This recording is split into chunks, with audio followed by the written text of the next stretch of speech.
Coronavirus, la pandemia. ¿Cuáles son los síntomas? ¿Cómo se transmite? ¿Qué puedo hacer para protegerme y prevenir la propagación de la enfermedad? Nuevo padecimiento que ha encendido las alarmas de los sistemas de salud. Coronavirus, la pandemia. ¿Cómo le va? Bienvenido a un programa más de Coronavirus, la pandemia. Le recordamos que esta es una producción de la Universidad de Guadalajara que se transmite desde el foro de Canal 44, La Señal de Todos, y que llega al resto de México y América Latina gracias a la señal de las televisoras públicas que se suman a esta emisión. Queremos saludar, como todos los días también, a nuestra audiencia en Radio Universidad de Guadalajara. Escríbanos, envíenos sus comentarios y opiniones a través de WhatsApp o de Twitter o Facebook. En Twitter y Facebook nos encuentra como @canal 44 TV y en WhatsApp nos puede escribir en el 33 22 42 06 90.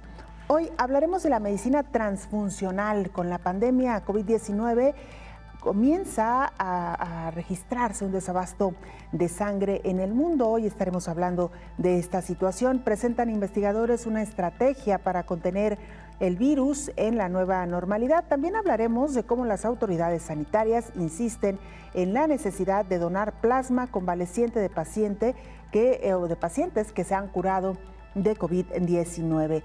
México va a participar en 4 ensayos clínicos masivos para probar la vacuna contra la COVID-19. De eso también hoy estaremos hablando. Y tendremos reportes desde Rusia, este país que ha sido noticia en las últimas horas, luego de que su presidente anunciara que cuentan ya con una vacuna muy avanzada que podría ser efectiva contra COVID-19. Y también estaremos viajando a Ecuador, donde conoceremos qué está sucediendo hoy por hoy en este país.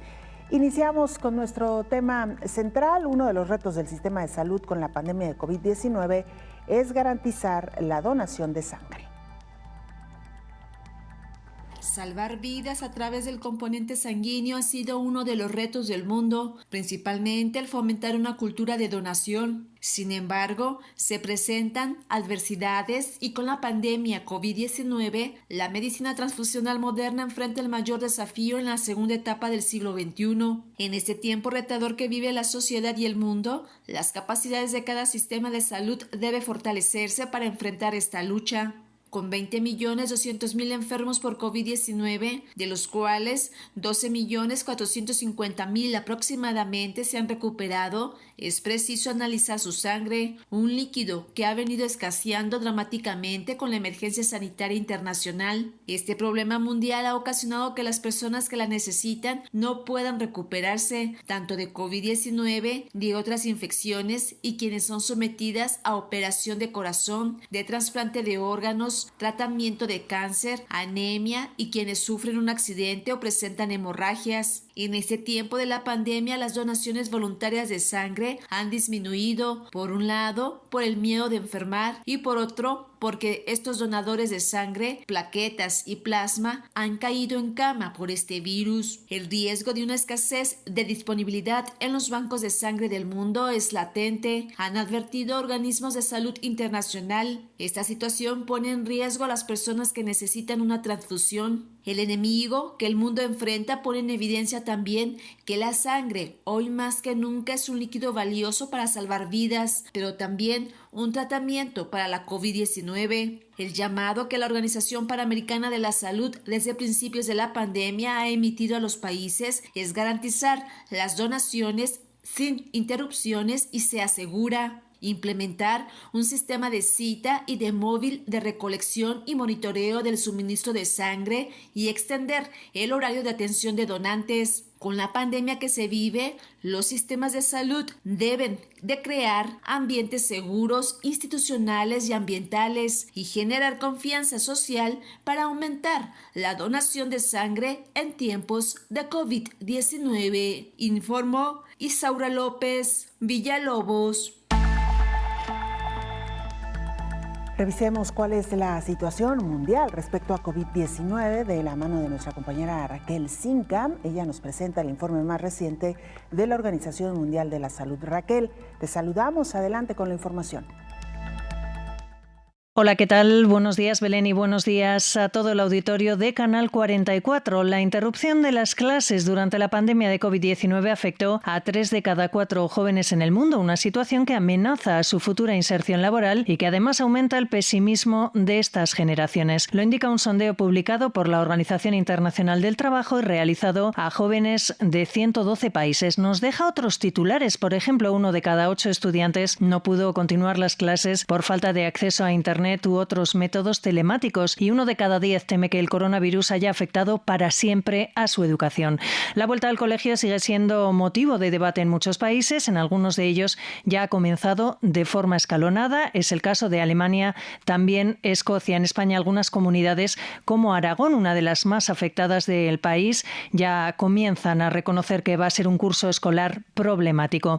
Todo esto en una jornada en la que se conmemora el Día Internacional de la Juventud. La Organización Mundial de la Salud ha ofrecido una rueda de prensa con este motivo y ha querido transmitir un mensaje contundente dedicado a ellos, a los jóvenes, que son quienes tienen la responsabilidad de cuidar su salud. Vamos a escuchar a su director general, Tedros Adhanom. Queremos que la gente joven esté informada y tome sus propias decisiones sobre su salud, que se preparen para tener unas vidas largas y saludables.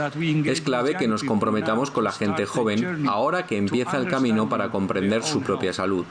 Desde la OMS trabajamos con la gente joven para entender mejor sus necesidades y preocupaciones a medida que desarrollamos nuestras guías para la COVID-19 y otros problemas de salud.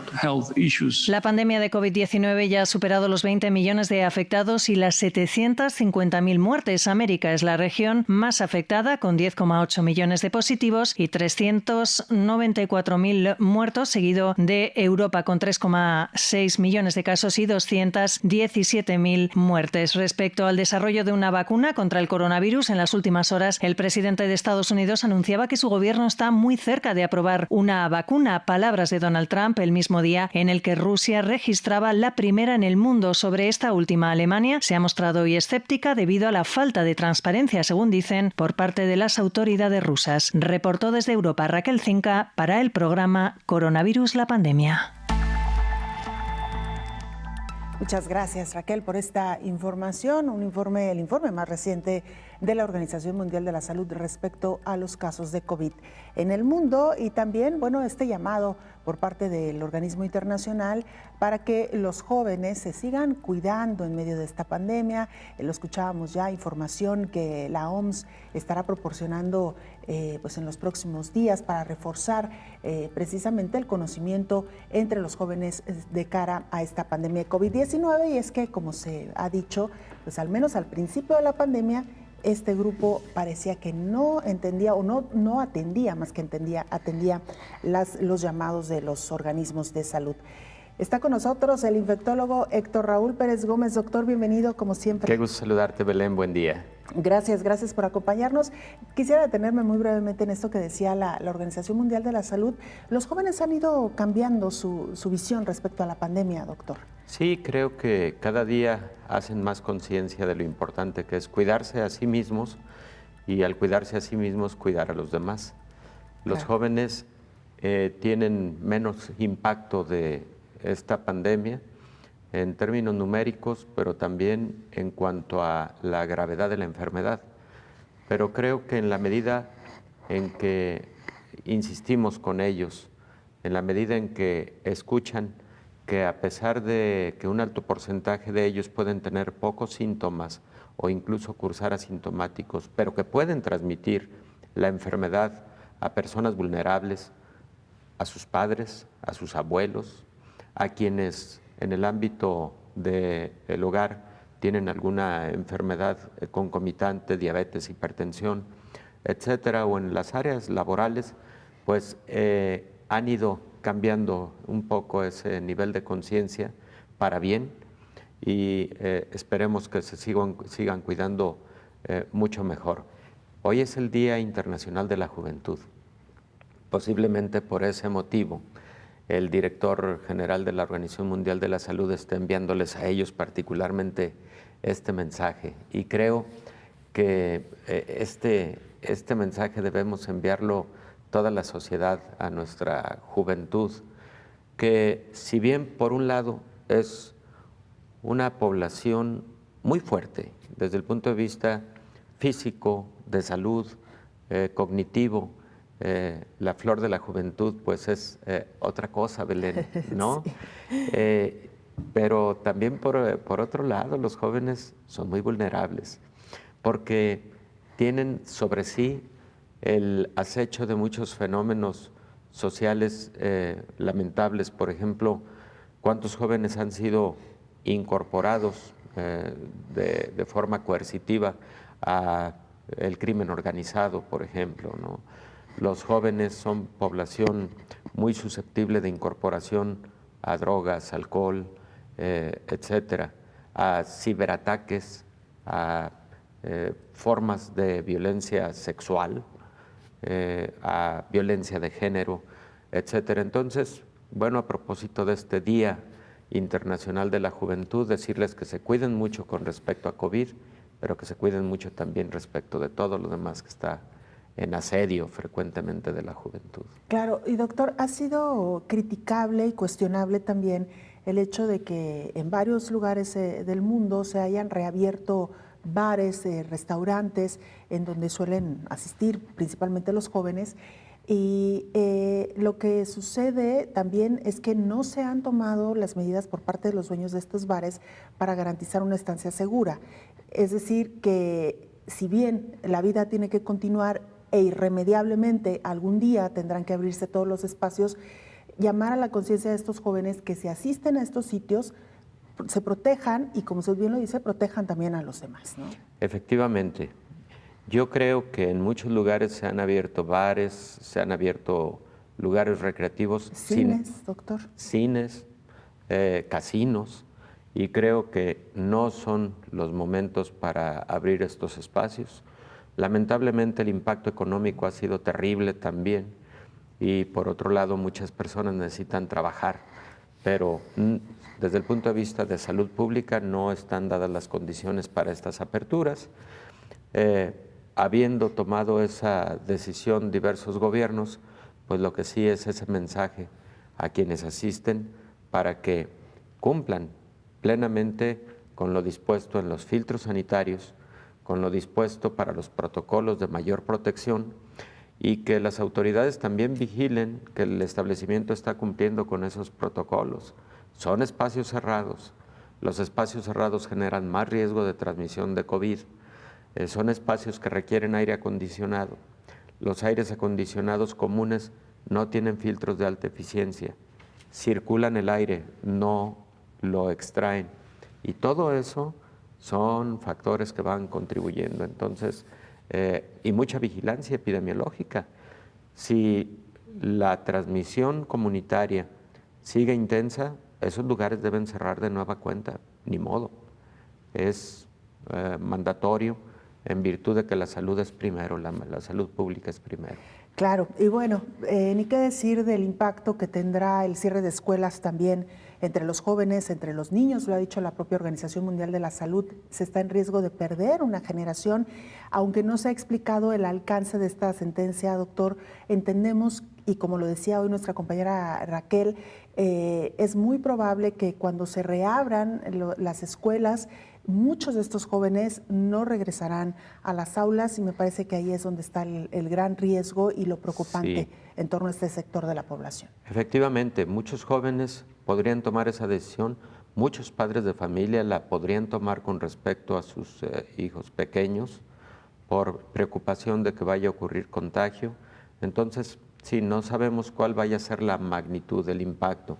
Mientras tanto, pues las formas virtuales a través de plataformas y en el caso de países como México, en donde se ha implementado un mecanismo para clases a través de sistemas televisivos, pues ha sido un mecanismo para lograr salvar el ciclo escolar, que no se pierda la continuidad.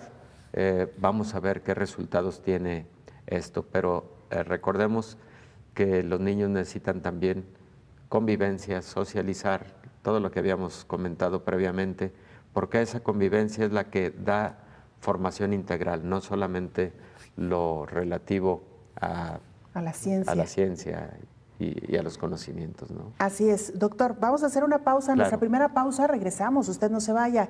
Está en Coronavirus, la pandemia.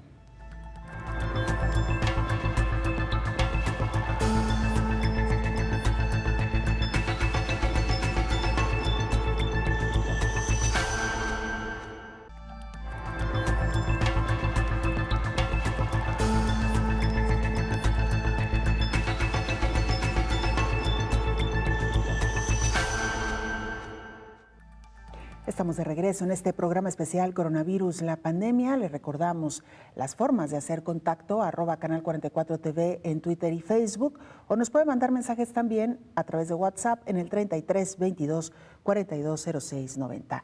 El tema que hoy nos ocupa tiene que ver con la donación altruista de sangre. Ha bajado los índices de donación todavía más con la llegada de la pandemia. Vamos a escuchar y a ver la siguiente información.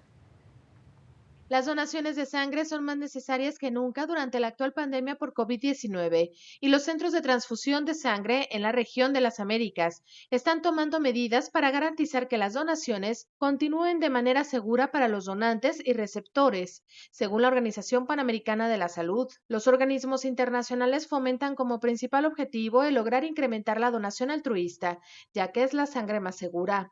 En América Latina y el Caribe, los donantes hacen posible la transfusión de más de 10 millones de unidades de sangre cada año, que son vitales para proteger la salud y la vida de los pacientes que necesitan trasplantes, las personas con cáncer, las mujeres que sufren hemorragia posparto y las personas heridas por actos de violencia o accidentes viales. La necesidad de sangre es universal, pero el acceso a sangre segura sigue siendo un privilegio de pocos. La mayoría de los países de ingresos bajos y medianos tienen poca disponibilidad de sangre segura debido a los niveles relativamente bajos de donantes voluntarios y la capacidad de recolección de este tejido. El 42% de la sangre se recolecta en países de altos ingresos, que albergan solo al 16% de la población mundial. Además, se ha vuelto de vital importancia la donación de plasma convaleciente para el tratamiento de los pacientes complicados del nuevo coronavirus, informó Rocío López Fonseca. Investigadores en el mundo presentan una nueva estrategia para contener el virus en la nueva normalidad.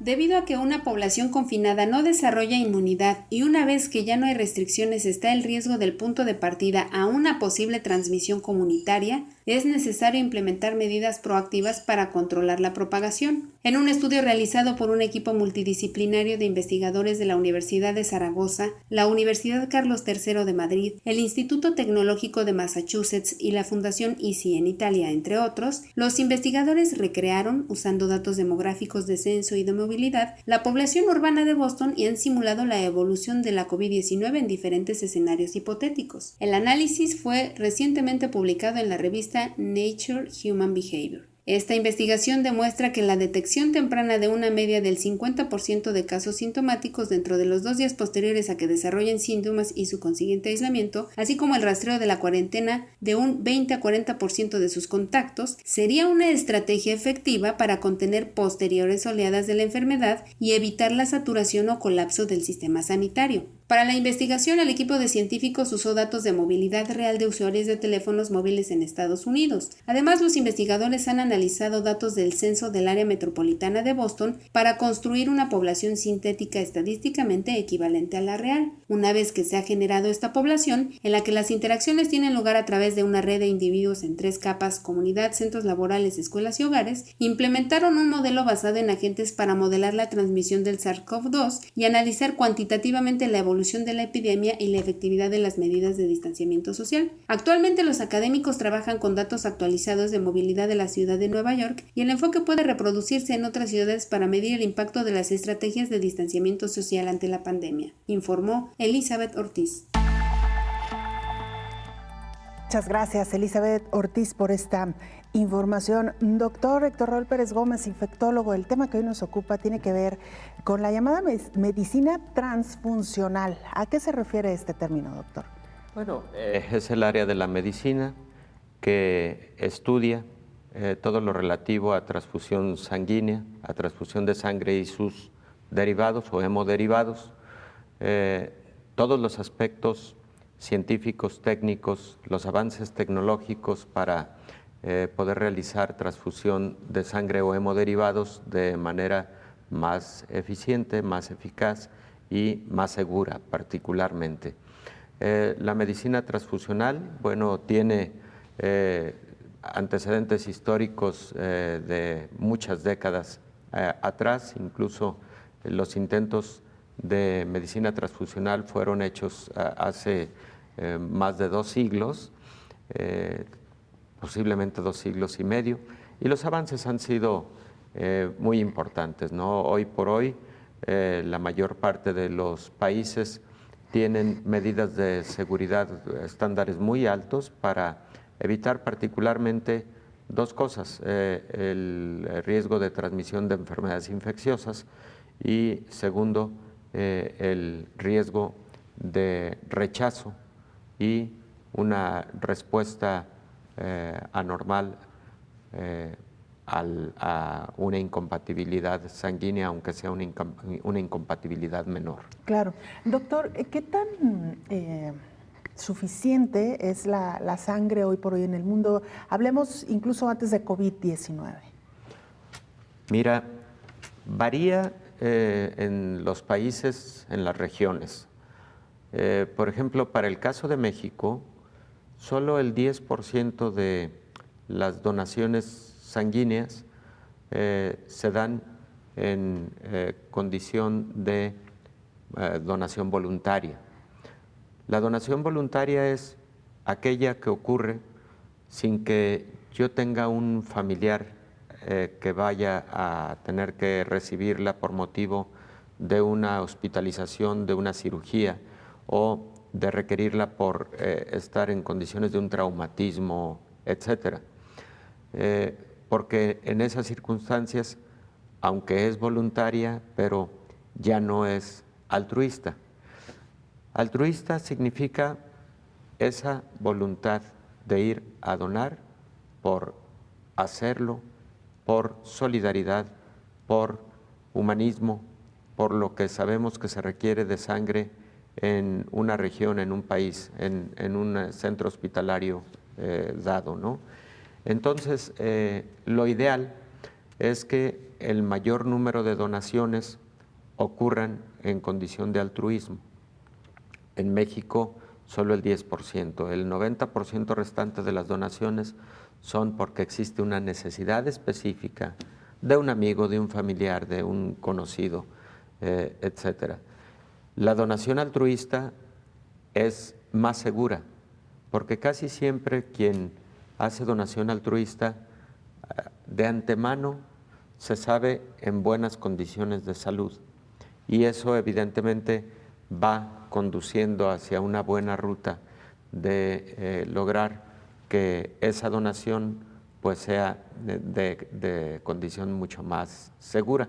En otros países la donación altruista es más alta, por ejemplo, en diversos países europeos, particularmente España tiene buenos estándares de donación altruista, Italia tiene buenos estándares de donación altruista, algunos de los países escandinavos tienen buenos estándares de donación altruista y lamentablemente en países de bajos niveles socioeconómicos es en donde ocurren menos índices de donación altruista. América Latina no tiene buenos niveles de donación altruista, como tampoco las regiones de África particularmente.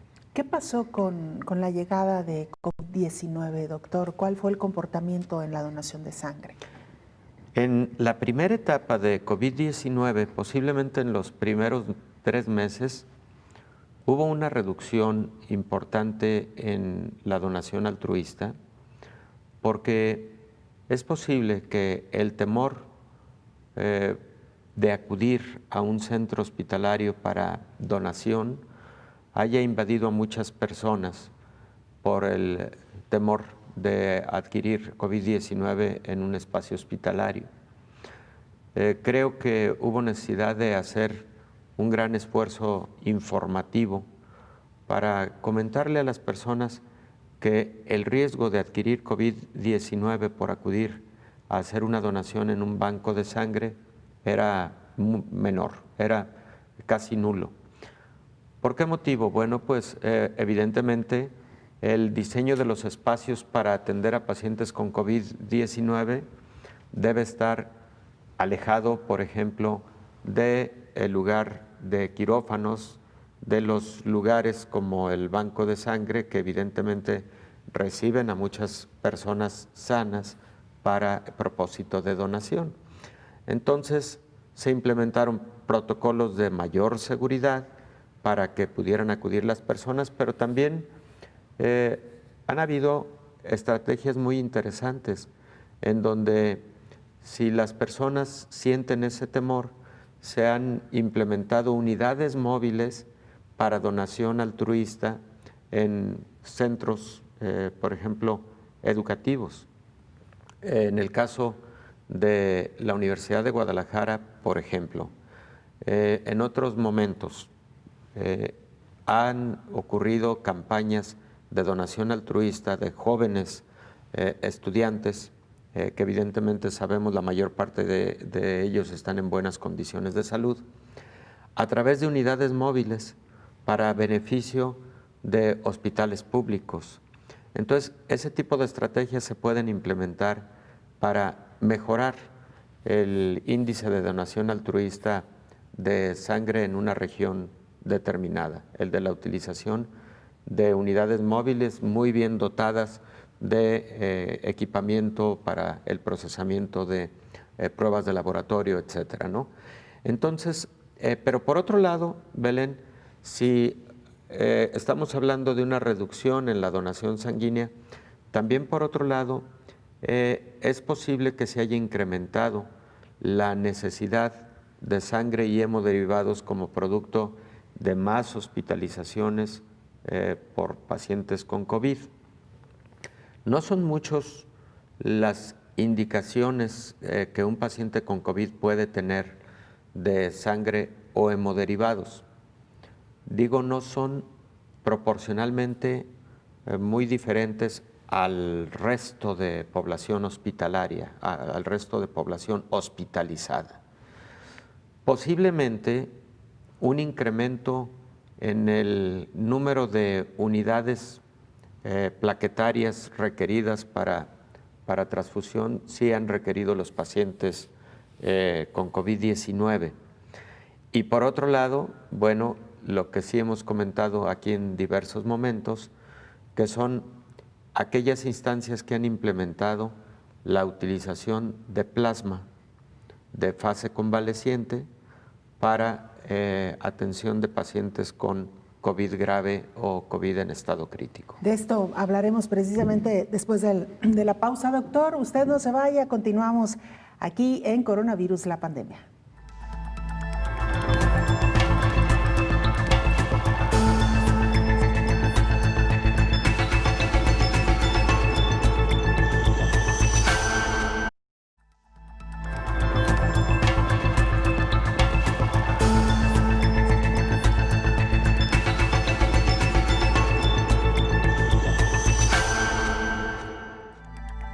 ¿Qué está sucediendo en Ecuador? ¿Cómo van los casos de COVID-19? Las personas recuperadas, lamentablemente el número de fallecidos. Nuestro compañero Jorge Largo, reportero del periódico El Correo, nos presenta la información. Jorge, como siempre, un gusto saludarte, te escuchamos.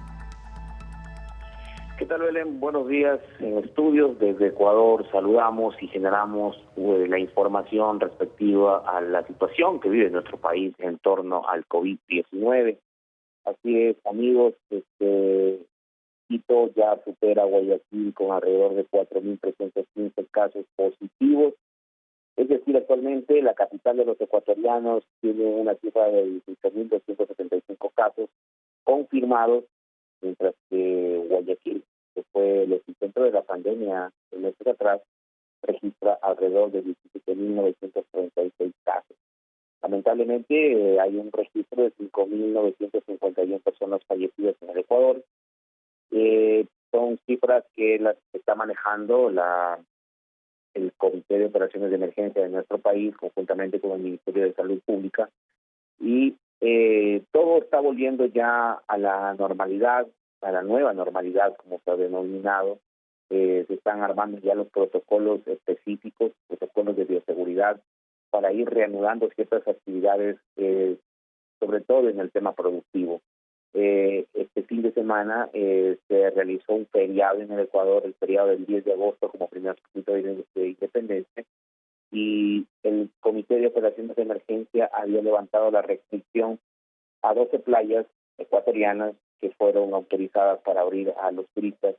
Todo esto con opiniones a favor y otras en contra. De igual forma, se están analizando ciertos parámetros técnicos para ir habilitando y rehabilitando el sector turístico que está muy de picada acá en nuestro país. Y hoy, en la mañana, pues nuevamente el tema de la corrupción en el Ecuador está tan latente, muy latente, que por segunda ocasión el exmandatario Abdalá Bucaram fue retenido en esta mañana para iniciar investigaciones por el fallecimiento de un israelita que sus declaraciones indicaba que estaba vendiendo insumos a uno de los hijos del exmandatario. Esta es la situación que está viviendo nuestro país, estimada Belén. Los entes de la justicia ecuatoriana y el gobierno nacional están actuando de manera prolija en esta situación para ir acabando con un poco de la corrupción, que es lo que también se ha vivido lamentablemente en nuestro país, con el sobreprecio de insumos, compra de equipos, con el tema de los hospitales, que también ha golpeado mucho al Ecuador. Bueno, como bien lo mencionabas, la buena noticia es que parece ser que la tendencia en cuanto a número de casos, en cuanto a número de fallecidos va a la baja, el adaptarse, por supuesto, a la llamada nueva normalidad, como el resto de los países que poco a poco han pasado la etapa más crítica. Y bueno, esto que nos mencionas también, lamentable y tristemente, en medio de la pandemia, casos de corrupción que también se siguen generando. Así que bueno, seguimos muy pendientes de Ecuador, por supuesto. Esperemos que la situación continúe así, con esta tendencia hacia la baja, hacia el control, y que, bueno, pues estos rebrotes que se han dado en otros países, si se dan, que no sean tan impactantes. Como siempre, muchas gracias, Jorge. Muchísimas gracias, Belén. Sí, efectivamente vamos a seguir pendientes de toda la información que se genere en nuestro país para poderla compartir con ustedes.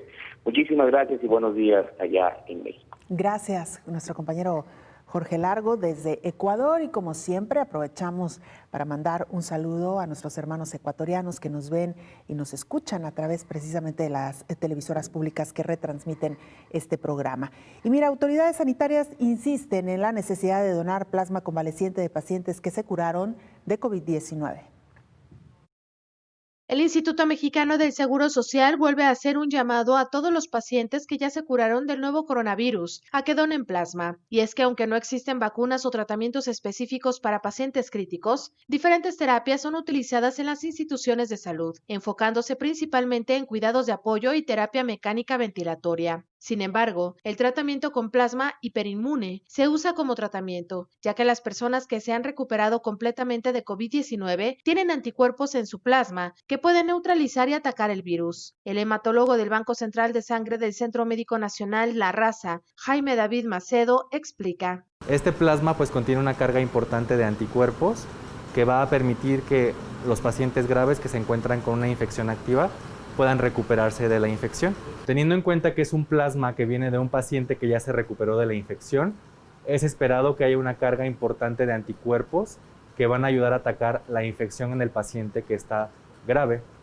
De esta manera, entonces, nosotros al infundir plasma, ayudado también de algunos otros tratamientos, podemos disminuir la gravedad del paciente que recibe esta intervención clínica.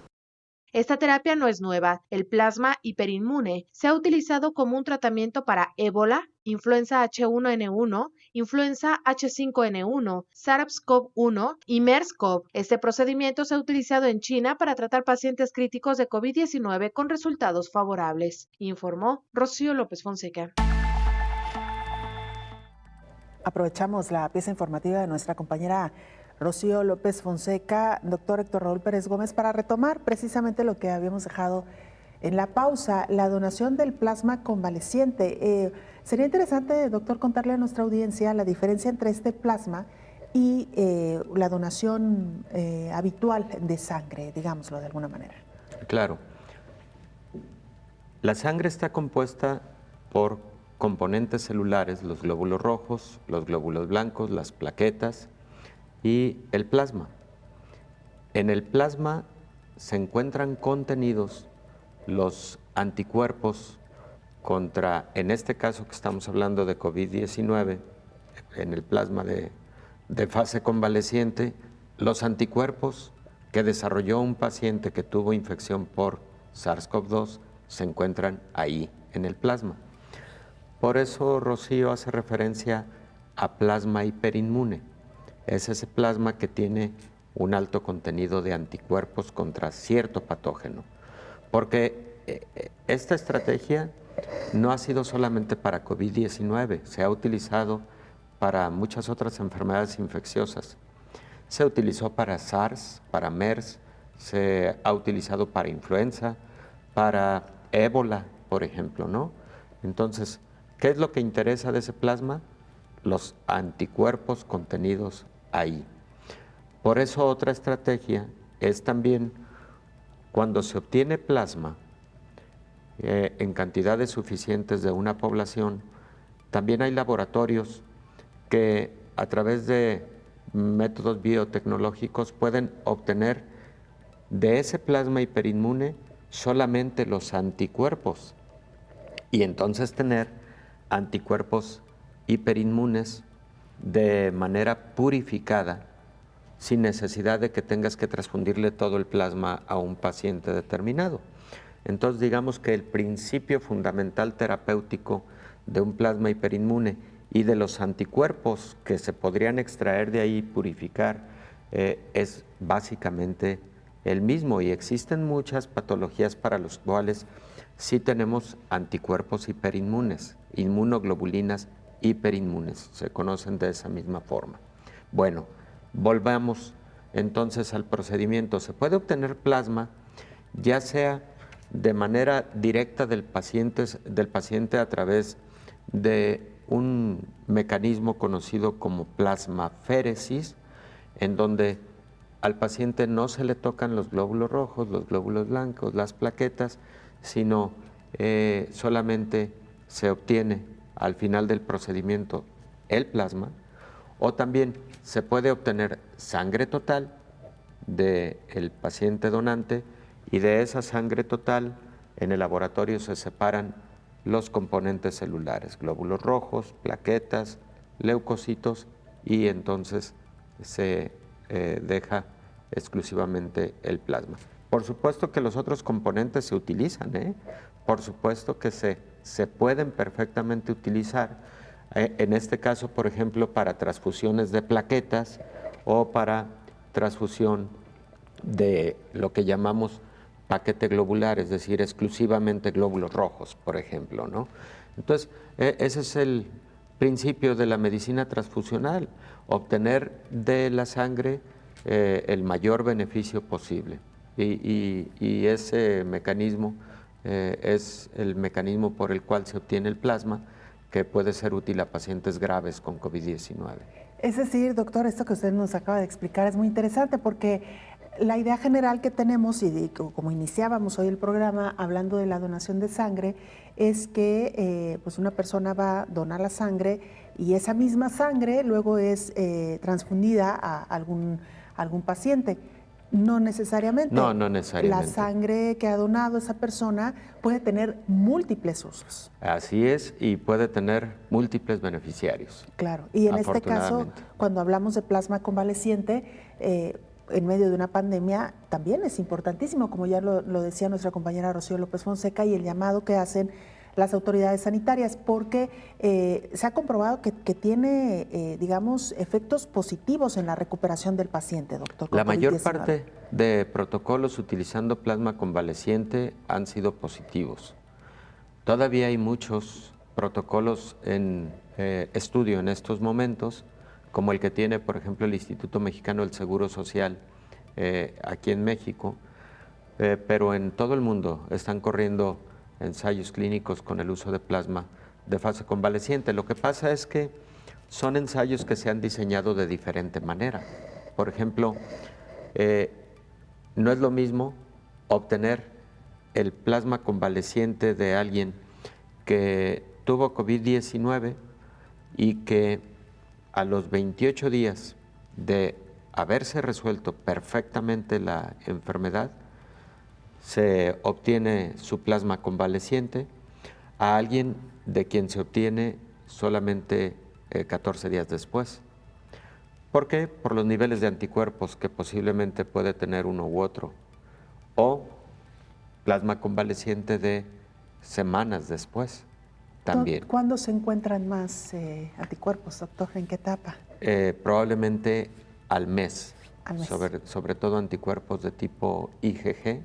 Es posible que al mes de iniciada la infección se presenten los títulos más altos de anticuerpos IgG.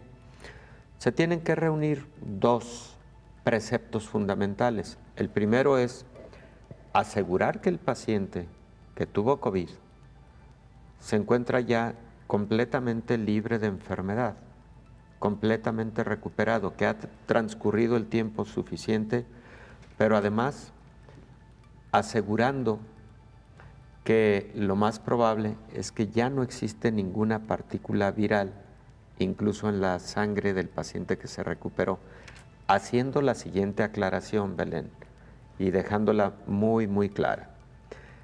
El paciente con COVID-19 casi no hace periodos de viremia, es decir, la presencia del virus en la sangre.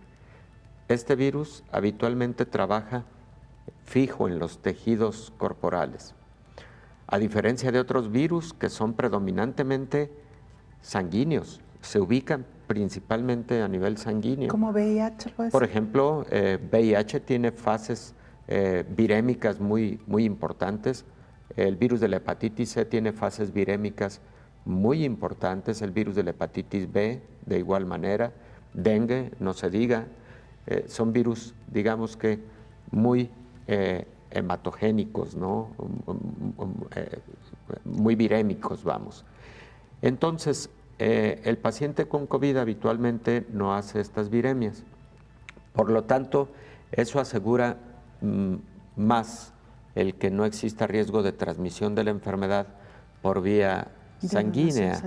Entonces, si ya aseguras que ha pasado un tiempo razonable, ya se puede realizar la plasmaféresis o la obtención de sus productos sanguíneos para realizar los procedimientos. Doctor, importantísimo esto que nos acaba de mencionar, porque hay que recordar que hay pacientes asintomáticos. Claro. Y si un paciente asintomático quisiera donar sangre, pensando en una situación altruista, y resulta que tiene coronavirus o la presencia del nuevo coronavirus y no lo sabe, regresando a la pausa nos explica qué sucedería en estos distintos escenarios. Volvemos después de la pausa.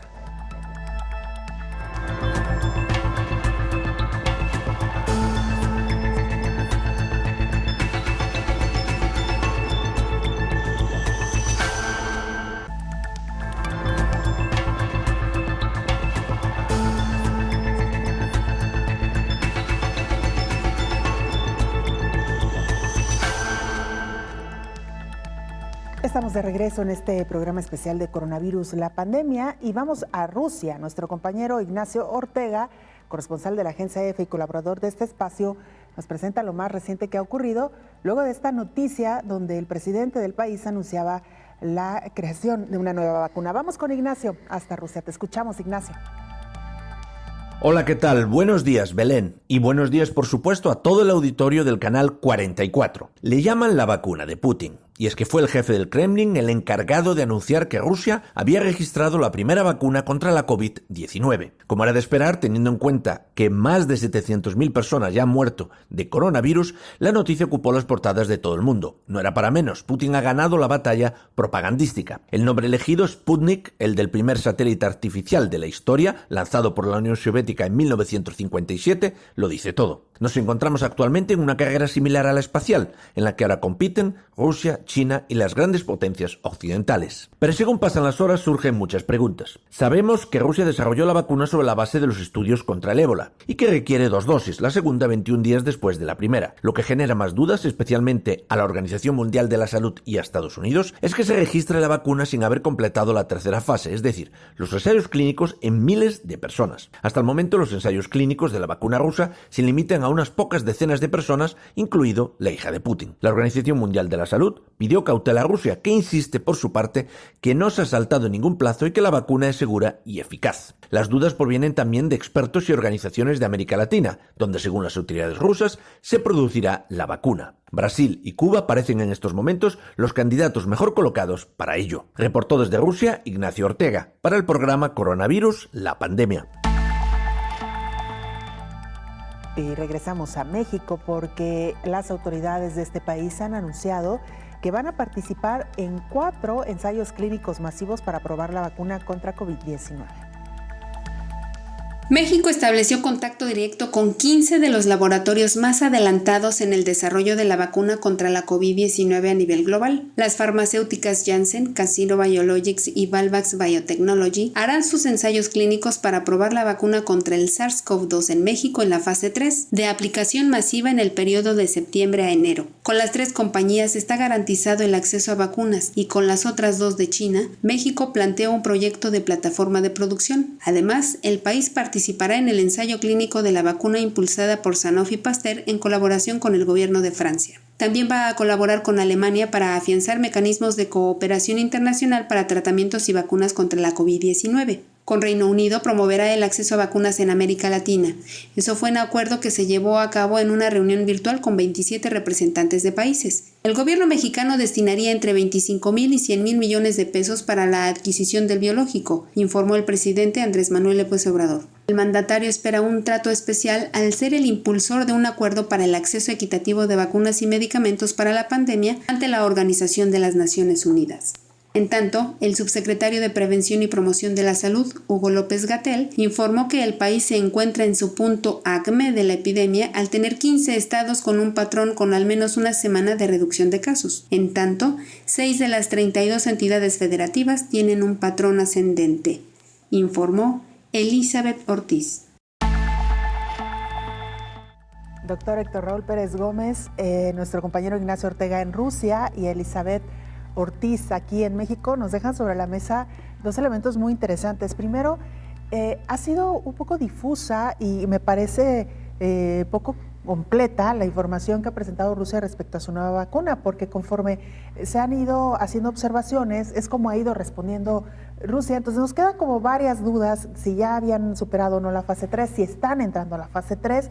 Lo que sí sabíamos, lo dijimos aquí ayer, es que la vacuna de cualquier manera estaría lista hasta a principios del próximo año, igual que el resto de los otros países y de las otras farmacéuticas. Entonces todavía estamos como en el limbo de qué sucederá con esta vacuna rusa, doctor.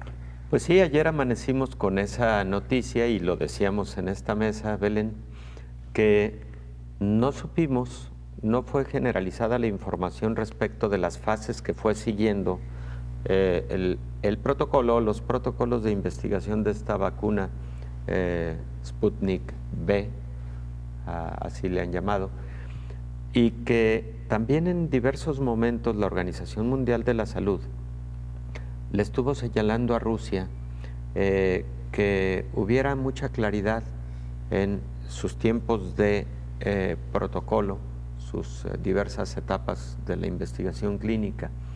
Entonces, ayer amanece la noticia con esa contundencia de ya tenemos una vacuna, y creo que a lo largo del día finalmente se aclaró, que apenas empezaría la fase 3 con vacunación ya a miles de personas, ¿no? Eso es muy diferente. Entonces creo que la Organización Mundial de la Salud y Rusia pues iban a tener que aclararse mutuamente algunas cosas, y lo estaremos viendo en los próximos días. Es muy importante que se sigan no tanto los tiempos, sino el cumplimiento metodológico, claro, de todas las fases de la investigación clínica, del ensayo clínico para el desarrollo de un biológico de esta naturaleza, más teniendo la implicación que tiene, ¿no? Y bueno, también decíamos que qué bueno que existan muchas candidatas a vacuna, qué bueno que también muchas ya estén en fase 3, porque pues eso nos va a permitir tener más pronto una cobertura, digamos, universal o por lo menos para la población susceptible, ¿no? Esto nos va a permitir, doctor, lo decíamos un poco en broma, pero ojalá que fuera que en estas fases 3 de cada uno de los laboratorios que está en prueba, pues vamos a terminar inmunizando a la población mundial. Ojalá y eso. Ojalá fuera, pero pues no alcanza tanto, ¿no? Una fase 3, si bien involucra a una cantidad importante de población, pues tampoco alcanza para inmunizar a todo un país, por ejemplo. No, definitivamente. Por ejemplo, las 4 vacunas en las que al parecer participará México en ensayos fase 3, ojalá y diera cobertura más o menos a unos 120 millones de mexicanos, que parece bien, sí. Belén. Entre tanto ensayo, a lo mejor alcanzamos a... Que todos alcancemos, ¿verdad? Sería muy, muy prudente. No, me parece también un buen anuncio de parte del canciller Ebrard de la participación de México. ¿Te acuerdas? Ya habíamos platicado de la participación con Sanofi. De alguna manera, aquí le pedimos a uno de los funcionarios más importantes de Sanofi para que consideraran a México para esta participación. Qué bueno que lo concretó el gobierno federal, pero hay 3 laboratorios más que realizarán ensayos clínicos fase 3 en nuestro país. Así es, una cantidad importante, digamos, claro. Y no nada despreciable. Doctor, conclusiones de nuestro gran tema el día de hoy. Bueno, muy brevemente nada más aclarar esta duda. Si un paciente desconoce que tiene COVID-19, dona sangre, ¿qué pasa con esta sangre? ¿Representa algún riesgo? Hay estudios realizados, Belén, en los que un receptor recibió sangre de un donante que pocos días después dio positivo a COVID-19. El análisis de los casos denotan que cuando hizo la donación ya estaba con infección por COVID-19. El receptor no tuvo COVID-19, no desarrolló COVID-19. Son, digamos, pocos casos los que han ocurrido en la literatura o los que se han publicado en la literatura, pero esto nos da evidencia de lo que comentábamos un poco antes. Este no es un virus con alta presencia sanguínea y por lo tanto los riesgos de adquirir COVID-19 a través de transfusiones sanguíneas son menores. Por ese motivo, no ha sido en la mayor parte del mundo un requisito obligado para la donación altruista el que tengas que realizarte una prueba de PCR para COVID-19 en exudado nasofaríngeo, por ejemplo, para poder hacer donación. Es muy posible que lo que sí se pueda implementar y de manera práctica tenga mucha utilidad sería la realización de anticuerpo IgM, porque el anticuerpo IgM denota o que la infección está activa en ese momento o tiene poco de haber ocurrido, independientemente de si hubo sintomatología.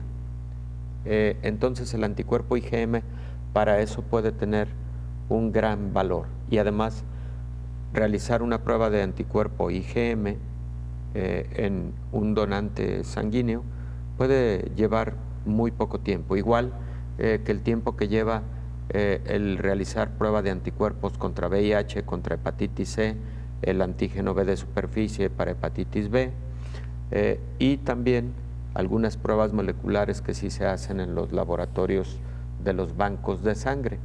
Entonces, se puede implementar, por ejemplo, esa prueba de anticuerpos de tipo IgM y descartar en aquellas circunstancias en donde se encontrara este anticuerpo. Pero insisto, en los estudios que han sido publicados en estas circunstancias, el receptor no ha desarrollado COVID.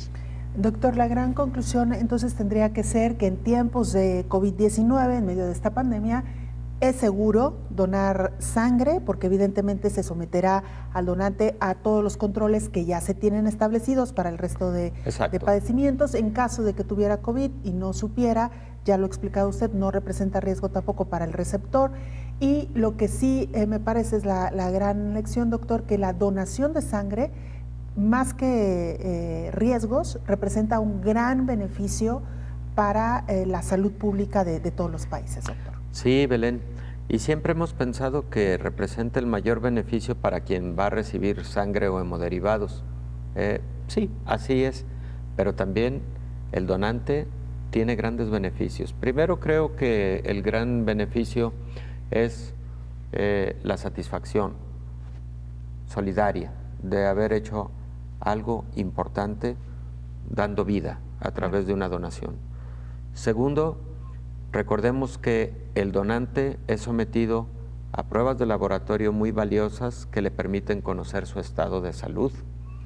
Conoce su serología para VIH, para hepatitis B, para hepatitis C, para otros patógenos como sífilis, por ejemplo, patógenos parasitarios, toxoplasma, etcétera. Entonces, es de gran valor por ese motivo. Conoce su tipo sanguíneo también, que hay muchas personas en la población que no tienen conocimiento de su tipo sanguíneo. En fin, también esos beneficios. Y además se hace una investigación clínica muy completa, ¿no?, de sus antecedentes, de sintomatología, etcétera. Digamos, es una modalidad de un buen chequeo médico también. Muy bien, doctor. Gracias por habernos acompañado. Con todo gusto, Belén. Gracias a usted. Nos vemos y nos escuchamos en la siguiente emisión de Coronavirus, la pandemia. Coronavirus, la pandemia.